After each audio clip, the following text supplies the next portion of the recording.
I think your results I would put in the category of probably to most people sounds too good to be true, but they're going to hear from you. So, yes, that being said, everyone, welcome. Ginny, if you don't mind kind of just sharing kind of what you're up to, how long you've been in the program, what you've accomplished so far, and maybe we can start there. Sure. So I have been in the program starting in mid-March. So I've been in the program 3 months this week. My journey has been, I won't say smooth, but it's been very good. So the training modules that you have in place, the training that you have in place really helped me jumpstart. Um, I will say this, it's a lot of dedication. You have to really focus. You have to be driven, right? And continue and be consistent every single day. Yeah. At the beginning, I mean, the first 2 weeks of my journey, it's just really trying to get into a routine, right? Because Mm-hmm. I do have another job and then I had to do this. So I was like, okay, I got to balance the two, but I need a routine because if I let up here with the staffing, I'm not going to get anywhere. My Right. goal from start was 3 months. I wanted to make my first placement.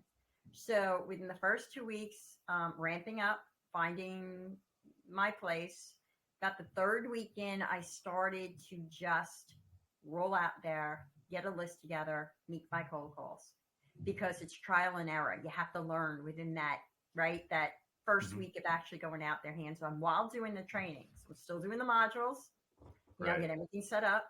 Um, Within probably the next 2 weeks, I landed my first client, which was a huge client. And what they do is they do a lot of contract work. So they have these $1 million, some are $1 billion contracts where they have to build their teams in order to go out and man those contracts, right? They brought me on. And they were working with two other agencies. And I just asked them for a chance. Just allow Mm-hmm. me an opportunity. Let me earn this, right? Because they didn't Yeah. know me. They didn't know anything from me. I have a new company. And that's the tricky part is trying to get over that hurdle. But just give me a Mm-hmm. chance. There's no loss in here for you. To be honest, it's going to be a real big game.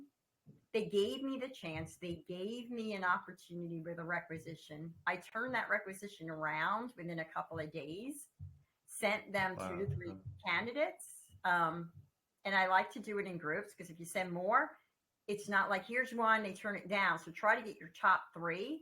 And Mm-hmm. here's who we have. She was amazed because I found out afterwards that the company that they are working with and they have been working with, the turnaround time is horrible.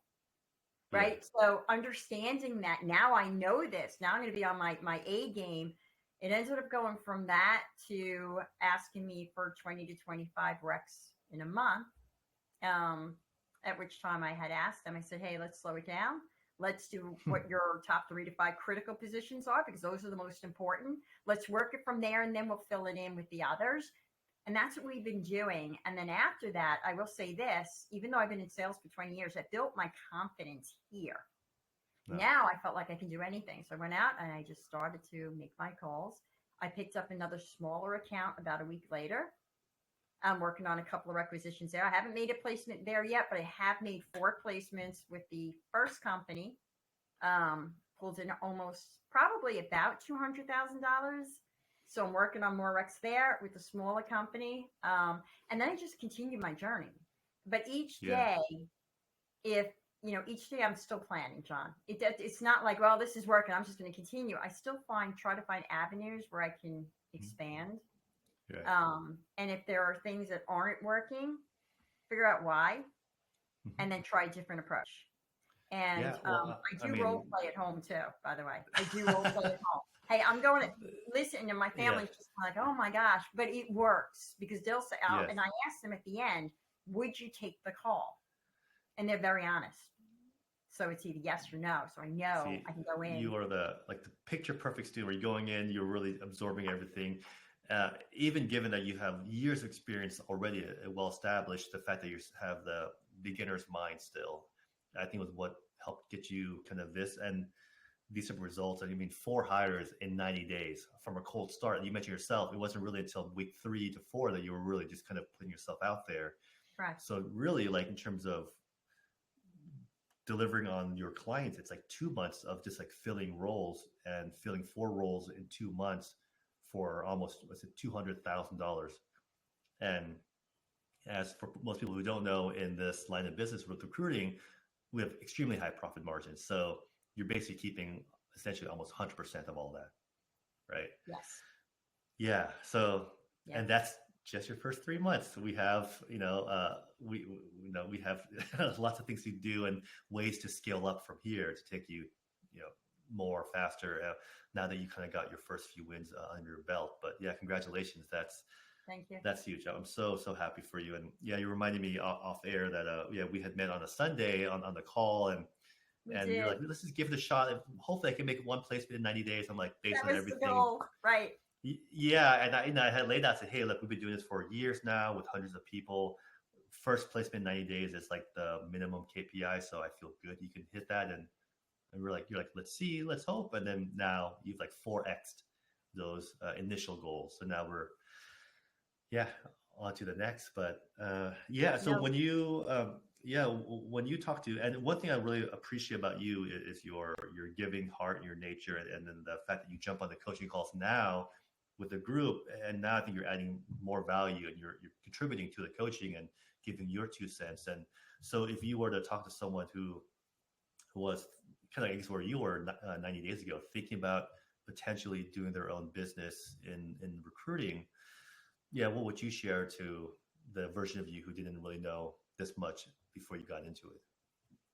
Yeah. So, I mean, if anybody's coming in, and it's great to come in if you do have a sales background, I have to be honest, but if you don't, what I would tell them is, hey, look, you don't have to have a sales background, right? Because the whole idea and what clients really appreciate is taking that consultative approach. It's not a push for sales. It's how can I help you? What are your pain points? What are your challenges? I'm here to help. And also, you have to be consistent. You can't start something and then stop and take a break and then start it again, right? Because the way I look at it is when you take that break, you kind of get out of the loop. You want to stay in the swing of it. You want to continue down the path. You want to keep the accelerator going, because if you're not the one contacting these clients and staying on top of your business, somebody else is in there for you, right? Yeah. So you want to continue to go. So I think it's your drive, perseverance, consistency is very important. And just finding new ways, right, of making your business work. Do not get discouraged if it doesn't happen as fast. Do not get discouraged if it takes you maybe 6 months to get your first placement. It's the way it works. Mm-hmm. It's not anything to be, upset about. It's just, if you're doing something, because I hear a lot where I'm doing this, and I've been doing this for nothing. I'm not getting a response. I'm sending out my emails. I'm sending out my LinkedIn. The first thing that comes to mind for me, and if that were me, is, okay, I need to really take a look at my messaging, because clients out there don't necessarily turn you down. They're turning down the messaging that they're getting. They don't see any value in that. If you put a headline or it says, hey, I'll give you $500,000 to talk to me for 1 minute, I guarantee you everybody will be calling you, right? They'll be taking that minute, because that is something they're interested in. You're giving them something that's worth their time. Right. So you have to find that out. Another thing, and I just recently told this to one of our colleagues, find where you got to find your differentiator. There are thousands of recruiting agencies out there. And we know this. They're saturated. What makes you unique, right? Mm-hmm. What makes you different when you're on the phone? If I'm calling for IT and they say, well, what makes you different from a Randstad? Yeah. My gosh, there's a big difference, right? Randstad is huge, right? I get it. They've been out there for a long time. My differentiators, I'm a smaller agency, and my team's going to give you the one-on-one, because we're not so big that we're taking in thousands of, requisitions here, and then we're offering this here. We want to be, right, that one-on-one, white glove, dedicated agency. That's what you're going to get. You're going to get value from us. Your turnaround time is going to be significantly faster than somebody at a Randstad, because you have one recruiter who's got how many clients, right? Right. We'll tailor our agency and our team to cater to you. So just find whatever that differentiator is and just keep moving forward, but never let up and don't get discouraged. It's not easy. We all know that, but you have to be consistent and you have to just keep going. No, I love the kind of the balance of your message. It's like, yes, it's possible, doable. I've, far exceeded my goals. Did four placements instead of one, made 200K instead of 30. Uh, but also it's not easy. It's work. And I think a lot of people who are in the space or kind of who are in my space are advertising, starting recruiting businesses like, oh, just launch this, throw on some automations and some AI gimmicks and you'll print money. Right. And it's not like that. This is and everything I keep sharing with people is that everything that we teach that we found isn't like, there's no really, secret sauce to it. It's just a combination of best practices for getting clients, for messaging, for doing the call, right, in a non-salesy, non-pushy way. I love how you said that the key is to offer value because that's, I think, really our main thing. Is like, how can you offer value at every step from the initial message to the recruiting and sourcing to the account management? But really, this is, I found, I'm sure you're finding too, you're building a real business that has legs, that's going to has a foundation to sustain itself for years and years to come, right? Because I think people who talk to us, sometimes they're looking at different business opportunities. I'm thinking about doing this or real estate or insurance or whatever, some type of digital program. But then they're like, oh, but recruiting it's been around forever, right? It will be around forever. As long as companies are competing for high level talent, they're going to need people to help them. And even if they're already like even with you, they already have incumbents. They have existing vendors they work with. Well, they're not always satisfied. And then so I love how you answered the question people give us all the time, which is, well, why would someone choose little old me over the big, billion-dollar recruiting corporations they can work with staffing companies? And so I love how you said it, and also not how you said it, but how you delivered. Because then when you say you turn around within days, what takes other people weeks, if not longer, you said it, but then you backed it up with action. So like, bravo on that. Right, right. And everybody's approach is going to be different. You could take advice from somebody, but you always have to make it your own. Because what Mm-hmm. may work for me might not work for somebody else. But just take Right. that and try to figure out the next strategy. Because Yep. I learned that the hard way in my sales career. I try to be like somebody else. Well, that's working for him. He's doing, $1 million business, book of business, and I'm over here just at my 50K.